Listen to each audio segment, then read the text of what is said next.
आज सुबह सुबह पीकू खुशी खुशी अपने स्कूल के लिए निकल पड़ती है। आज वह खेतों के रास्ते जाना चाहती है। कुछ दूर जाने पर उसने चिड़ियों के बच्चों की चहचहाहट सुनी। देख आती हूँ, शायद कोई मुसीबत में हो। अरे कौन हो तुम सब? कितने प्यारे हो तुम। और तुम्हारी मम्मी कहाँ गई? और इतना चिल्ला क्यों रहे हो तुम सब? मैं दीनू। अरे दोनों मेरी बहनें हैं। मम्मी तो दावा लेने गई है। अच्छा, मम्मी नहीं है इसलिए तुम सब लड़ रहे हो। मैं नहीं, ये दोनों चिल्ला रही थी। मैं नहीं चिल्ला रहा था। पीकू बच्चों से बात कर ही रही थी कि उसने किसान और उसके बेटे की आवाज़ सुनी। देखो बेटा, मैं तो बूढ़ा हो चला हूँ, तुम्हें ही ये सब देखना है। फसल तैयार है तो 3 दिन में आकर इसे काट लेना। अपनी मदद के लिए 2 लोगों को भी लेते आना। ठीक है पिताजी, मैं किसी को ले आऊँगा अपने साथ। चलो अब चलते हैं। अरे टीनू, किसान तो फसल काटने की बात कर रहा है। तुम्हारा घोंसला भी टूट जाएगा।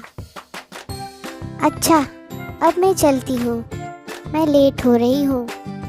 अपनी मम्मी से ये किसान वाली बात कह देना।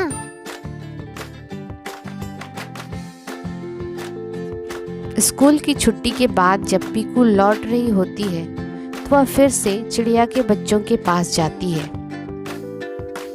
पिक्कू दीदी, पिक्कू दीदी, पिक्कू दीदी। अच्छा, पीकू दीदी को कैसे जानते हो? तुम सब कहाँ मिले?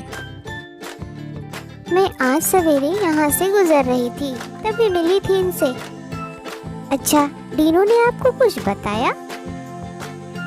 नहीं पीकू, क्या हुआ? क्या बात हो गई? सुबह जब मैं यहाँ बच्चों से बात कर रही थी तब यहाँ किसान और उसका बेटा आया था। वे दोनों 1-2 दिन में फसल काटने की बात कर रहे थे। मुझे लगता है कि आप सबों को कहीं और जाकर रहना चाहिए।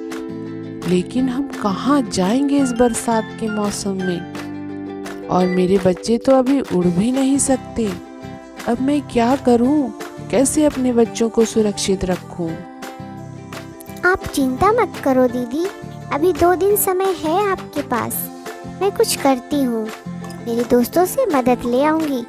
तब तक आप अपना ख्याल रखें और बिल्कुल भी परेशान ना हो। दूसरे दिन पीकू अपने साथ नानू कौवा, मीनू तोती और कुकू कबूतर को चिड़िया और उनके बच्चों की मदद के लिए ले आती है। दीदी, हम सब आपकी मदद के लिए आए हैं। हाँ बहन, बच्चों को ले जाने में तुम्हारी मदद करेंगे।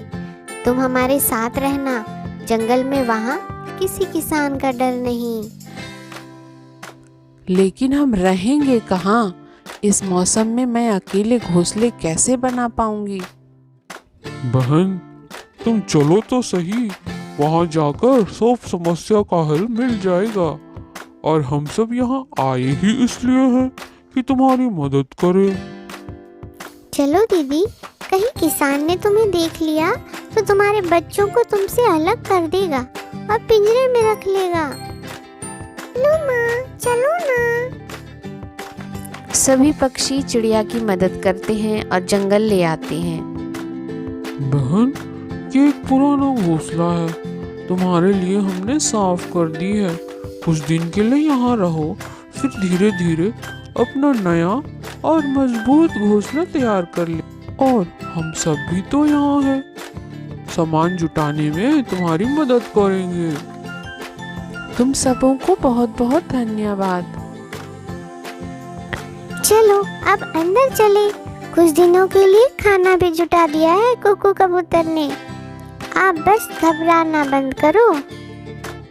दाने खाऊंगा। तुम लोगों के लिए तो है बच्चे, ले लो। अब आप सब कुछ खा लो और आराम करो। कल घोंसले के लिए सामान भी तो जुटाना है। और हाँ बहन, बिल्कुल भी परेशान मत होना और किसी बात की चिंता मत करना। कल हम सब आ जाएंगे तुम्हारी मदद के लिए। चिड़िया बहन, ओ चिड़िया बहन, कहाँ हो? क्यों नहीं चलना घोंसला बनाने? मम्मी तो नहीं है घर में, कह रही थी अभी आती हूँ, कुछ काम है। कहाँ गई होगी? शायद काम पे लग गई हो। अरे बहन, कहाँ चली गई थी इतनी सुबह सुबह? रात भर परेशान रही नानू भैया। घोंसले को छोड़कर नींद ही नहीं आ रही थी, इसलिए सुबह होते ही किसान के खेतों में चली गई। लेकिन जो वहां देखा, उसे देखकर लगा अगर तुम लोग नहीं होते मदद के लिए तो आज हम एक साथ नहीं होते। अच्छा, क्या हुआ बहन? किसान ने फसलों की कटाई शुरू कर दी है और एक लड़का को मेरा घोंसला भी मिल गया। उसके साथ वो लड़का खेल रहा था।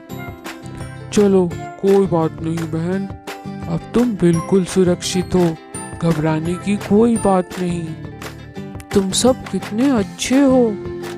चिड़िया अब अपने पुराने घोंसले के लिए परेशान नहीं थी।